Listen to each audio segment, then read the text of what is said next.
Welcome to the Penny Forward podcast. Penny Forward is a community of people who are blind, their families, and friends who share an interest in financial independence. Join us now as we meet people like us who are working towards their own success.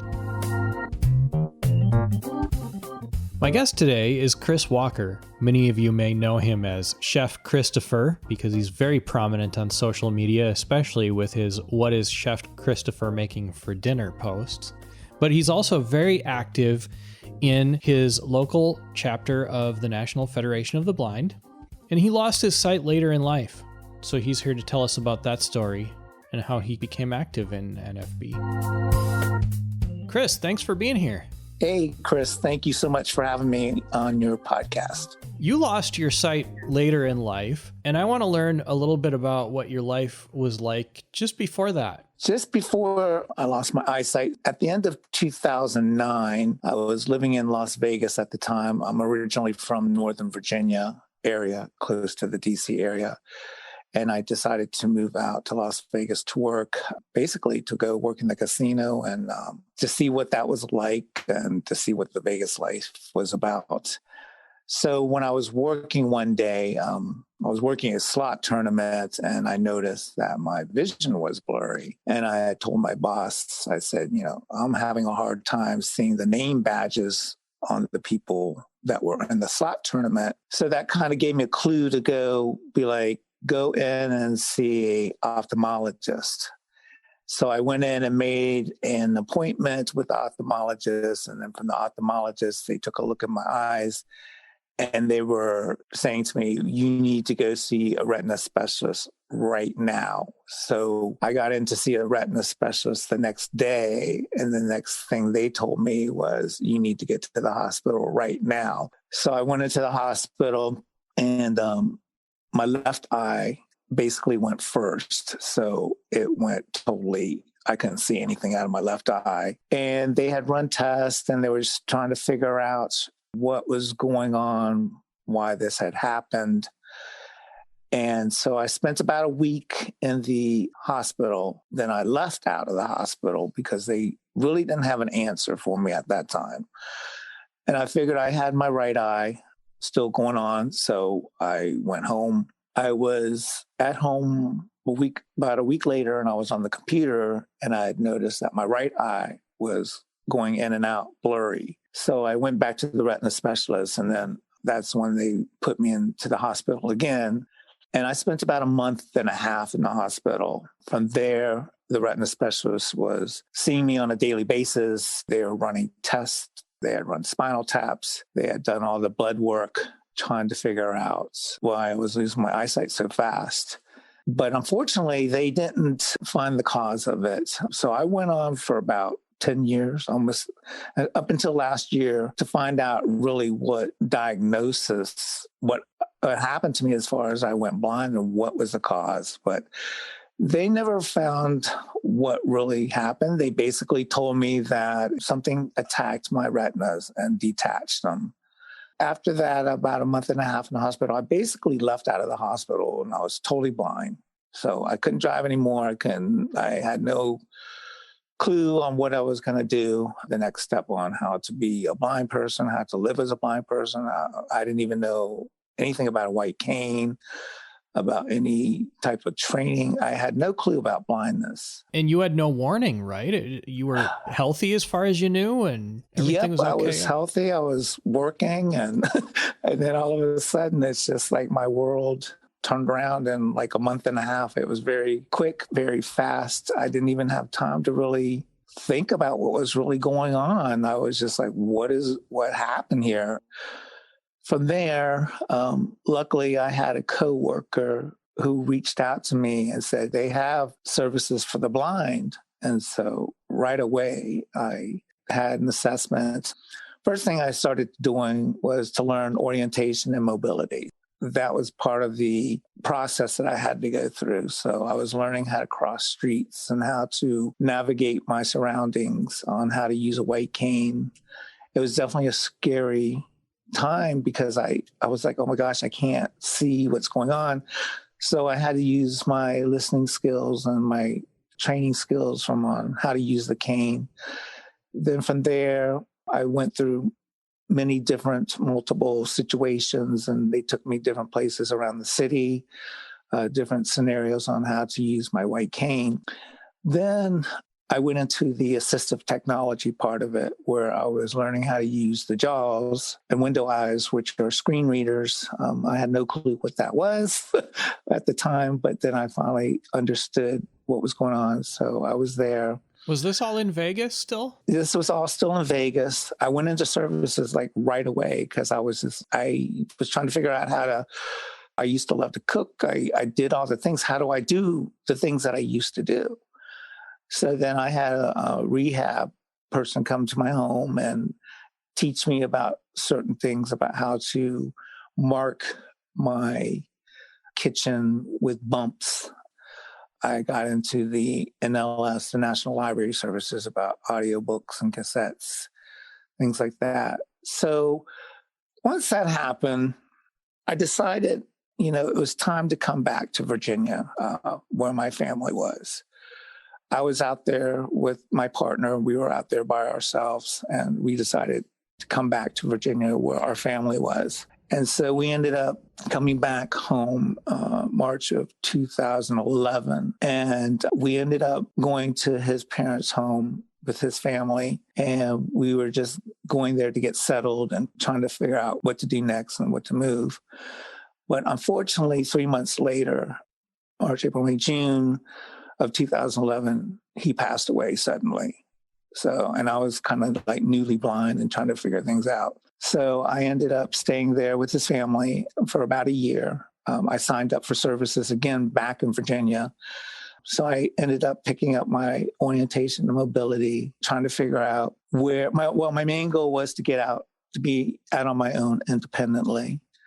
So I ended up living in a rural area where I really couldn't walk around. I couldn't do the things I needed to do to be independent. So my goal was to go out and get a apartment or a place to live and be able to do things on my own and to live the way I wanted to live, was independently. Was that always your goal, or was there any point in your life where you just didn't know what the possibilities even were? Well, yeah, that was my goal, was to, once Joe died and I figured I couldn't live there. I was 45 at the time. I did not want to live with my parents. I had been independent most of my life, and I was either going to wallow and stay there and be miserable or pick up the pieces of my life. So I gave myself a year. I asked them, I said, please give me a year to stay here. I was able to get my emotions and everything in check from everything that had happened. And unfortunately, I had a cat too, and he was a big savior and being there. And unfortunately, like in January of that next year, he passed away. So I had a lot of things going on with losses. And so I got signed back up. And then I went to Winchester, Virginia, where I currently reside now. A friend had invited me out there, and there was a big festival. They have what's called Apple Blossom Festival. About 250,000 people come, and it's a small little rural town just over the mountain from the big city of Washington, D.C. I came out here. It felt good. I felt like I belonged here. It was a small rural town. I wanted away from the big city. I didn't really want to be close to the big city anymore. And I was able to navigate the sidewalks. The city was just big enough to where I can get around. So I found a roommate, and that was sort of a stepping stone into my new life. And I was actually going to head back to Las Vegas. I don't know what crazy thing I was thinking, but I was wanting to go back there. But fortunately, I met somebody here. And so I ended up staying here in Winchester. We'll hear the conclusion of this interview in a moment. But first, a brief word from our sponsor. Hi, this is Byron Lee from superblink.org. Are you thinking about starting a podcast but you just don't know where to begin? I can help you through the entire process. Everything from setting up your first RSS feed to editing the audio, finding music, and inserting sound effects. Check out superblink.org for more information.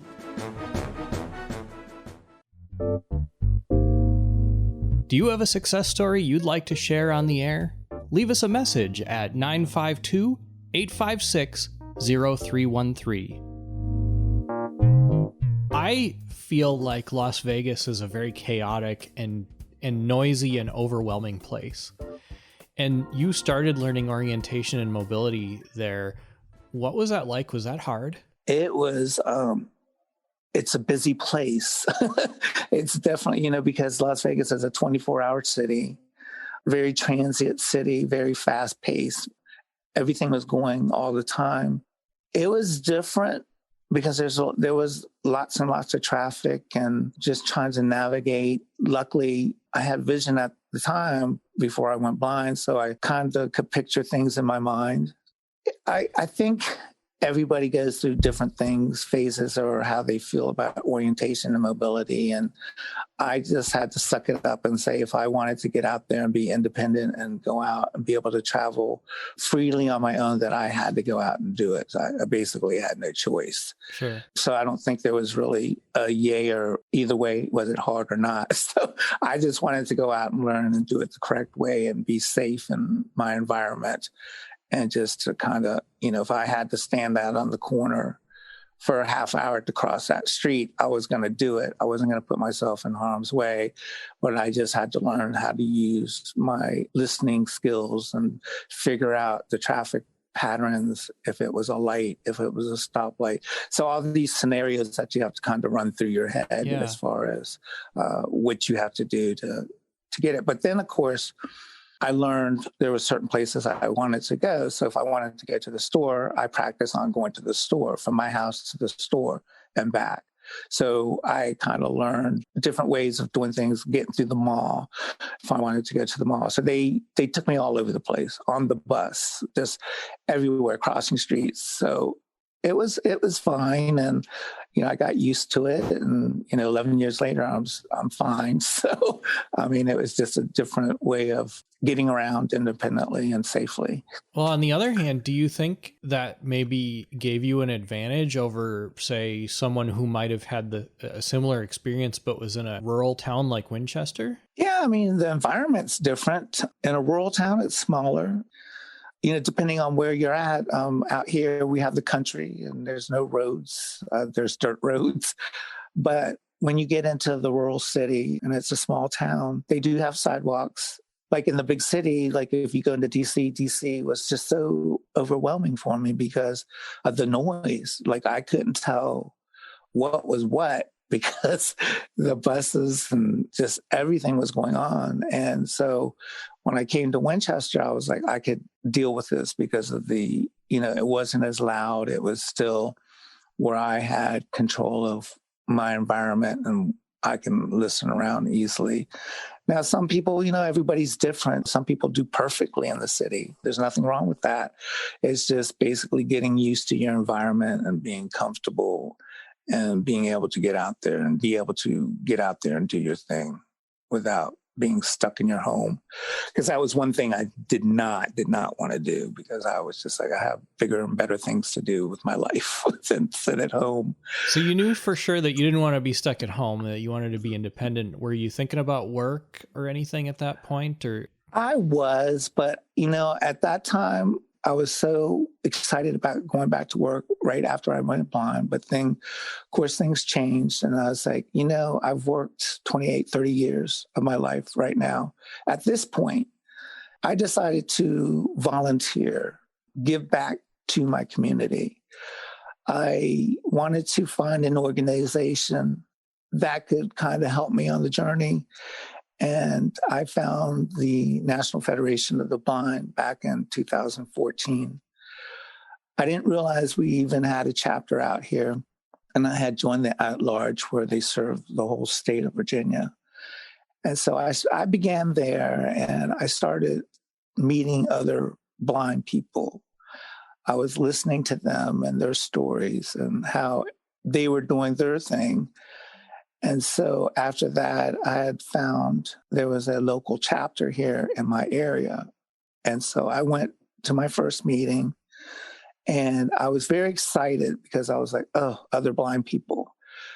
And then I really wanted to do outreach. I really wanted to learn about the organization, go out and talk to the local organizations in my area to bring awareness about my story and how the National Federation of the Blind had changed my life, because I had a lot of opportunities and I still have a lot of opportunities to get involved with the blind community and also teach the public awareness about blindness. So from the Winchester chapter, I became the outreach coordinator.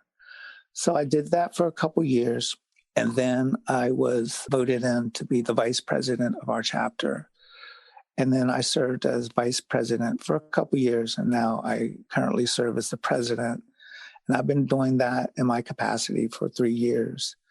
I truly enjoy it. It gives me an opportunity for our chapter and our members to get out there and talk about the rights for blind people, what we go through on a daily basis, letting people know, don't feel sorry for us going blind. Don't have pity on us. We're going out and we're doing things like everybody else, but we do them in different ways and educating.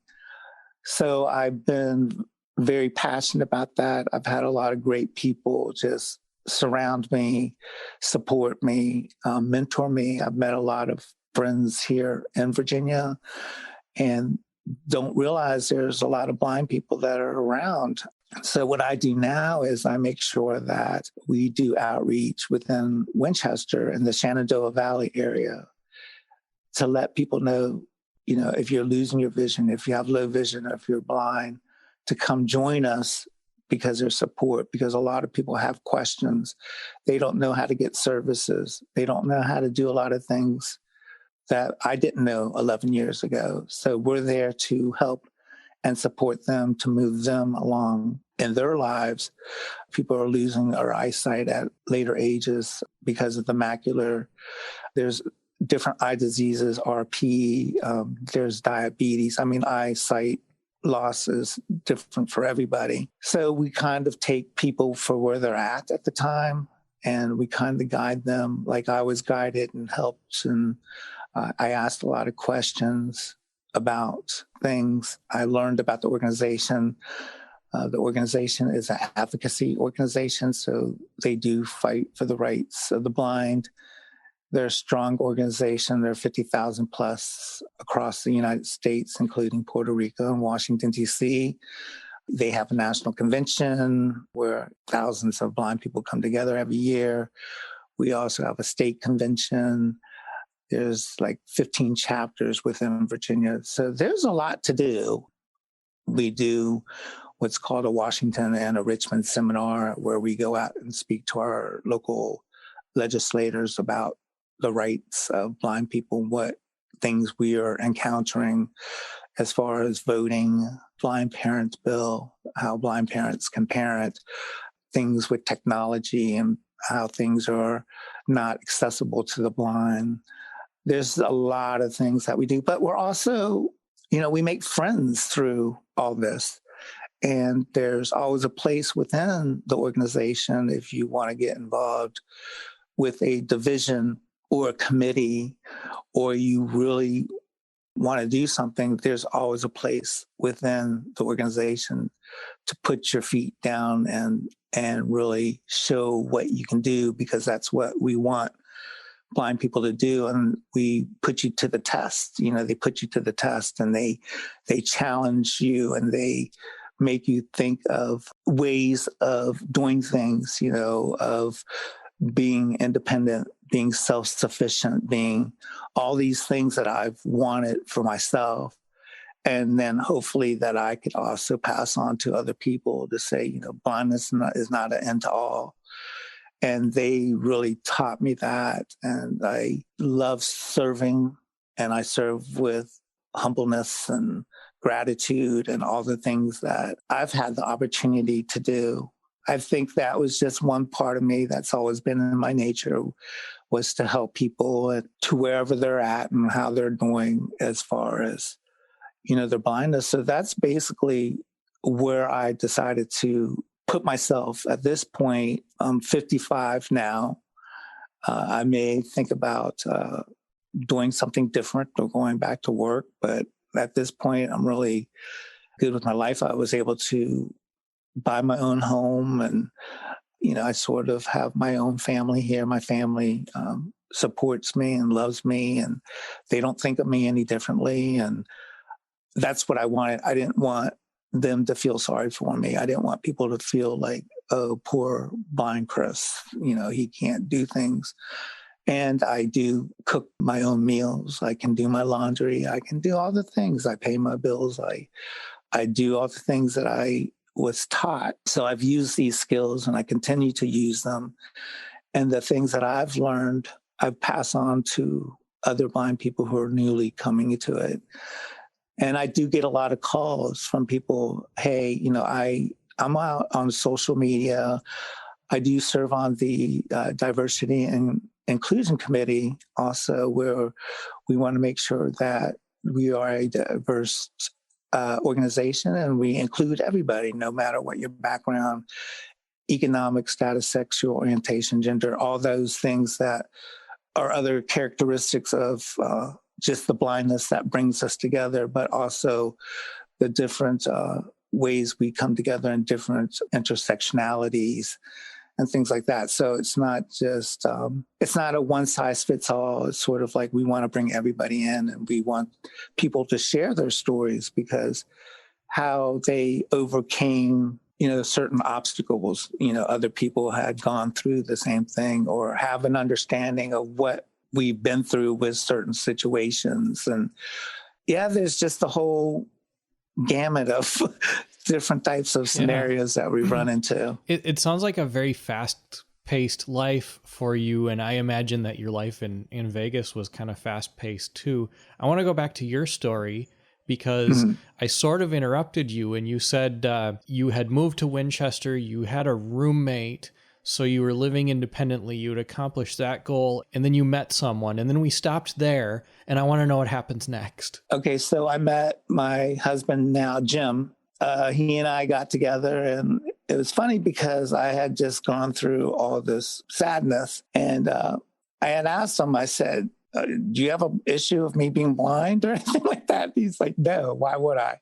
He goes, I like you for the person that you are. And so we ended up going out together and stuff, and we kind of got to get to know each other. And then we decided to make a life together. And so that's what we did.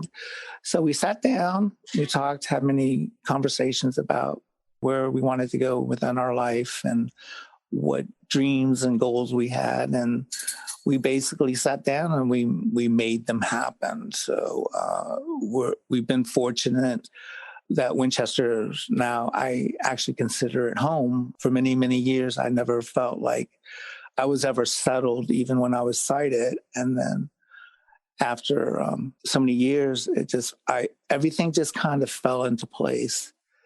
And so that's where we're at now. And we've been in our home for about 6 years now. And we have 2 dogs, and, we're just doing things within our community, and things have slowed down now because of the COVID virus.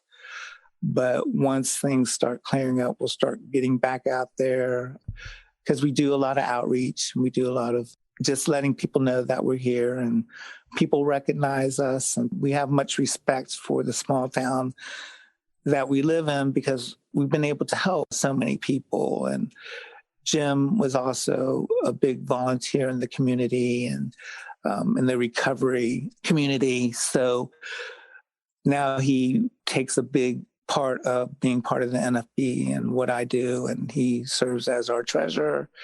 So yeah, so we're just making things move along here, and we're hoping that the COVID virus will get cleared up and we can all get back out there and start doing things again. We all are. And you did say that before you lost your sight, you love to cook. And I know that you eventually did learn how to cook again, and you cook quite a lot, don't you? Oh, yes. That never stopped me because I was one thing I was like, this is not going to stop me. So I mark my stove. I have bumps on my microwave. I have bumps on some of my stove. I have bumps on my ice maker. So there are things that help me mark. And also, I can label things. As you know, or some people know, there's a lot of neat gadgets out there for us to do the things we need to do. So I'm able to label my cans and my clothing and basically anything with way around. So it's an app that you download and you use magnetic tags or buttons. They have different types of tagging systems. And so basically you just record it and you basically open the app up, record, and then like if I want to find out what a certain item is in my kitchen, spices, things like that, I have them marked. And then I can say, oh, this is oregano or this is all seasoning spices. But I do cook everything. I use an air fryer. I bake. I use the stovetop. I just do things. Measuring cups. I do everything like I did when I was sighted. If you follow Chris on social media, you will often find out what he's making for dinner. Yes. So if you see a Chef Christopher update, like tonight, I am making dinner. So I'm making roasted potatoes with dillweed, and I'm making pork chops and some pierogies. So that's on my menu for tonight. But I definitely, that's one of the things I love to do. I like to bake things too. I like to make things for people. I know that because I like to bake as well, I always do things for fundraising events and raise money and just get out there and participate in society and be a part of society and being part of the world. So what advice would you have for somebody that is in your position that maybe has lost their sight later in life and is not as sure as you obviously were? Keep your head up to the sky and seek help, seek support, find out from other people, other blind people, how they do things. There's social media. If you're on social media, there's a lot of blind groups out there that will help you. There's, like I said, you join an organization if you want. There's NFB, ACB, American Foundation with the Blind. There's anything that you want to direct yourself that really keeps you in line of what you want to do. Now, I'm not going to say everything's cheery and rosy and all that. It's not. Life is life. And I do get depressed at times, even though, I do all these things. But as long as you have a good head over your shoulders and you're thinking right, and we're not going to get it right all the time. And I always say we're always allowed to feel what we feel at the time, but don't make it a point to feel that way constantly, because that's not healthy for yourself. It's not healthy for the people around you. I know a lot of people have good intentions for what they want to do and to help you. It gets frustrating at times when sighted people think that they know they're doing the best thing for you, but they don't really know. And you get frustrated with that. But, at the end of the day, teach yourself, learn from others, and take it with stride and just keep moving along. And I always say there's more good days than bad days, because that's just the way I roll. So what are some of the dreams and goals that you and Jim are working towards in the future? Retirement, because we do really want to travel. I still want to go see the world. I still want to go and travel. I want to go to Thailand, where I'm originally from. I would like to go overseas, visit different countries, Germany, different islands. I just want to go and explore even the 50 states, somewhere. Just if I don't get to go overseas, and, one of our goals is to go travel and go see the 50 states and what they have to offer, and whatever things. I would really like to go out to different countries and try their different foods And kind of because we're both foodies and we like food. So that's one goal that we have. And basically just enjoy life, and whatever you enjoy doing in whatever direction.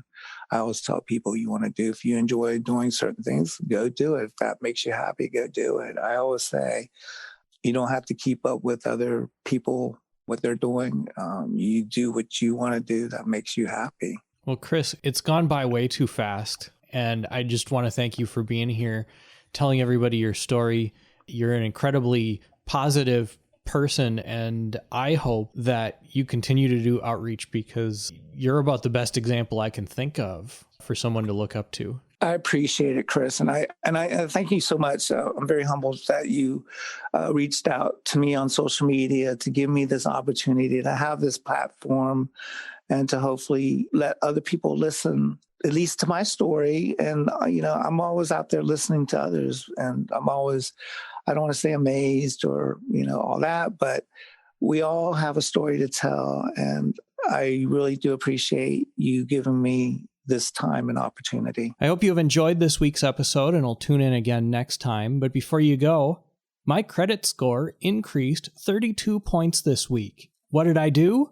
Absolutely nothing.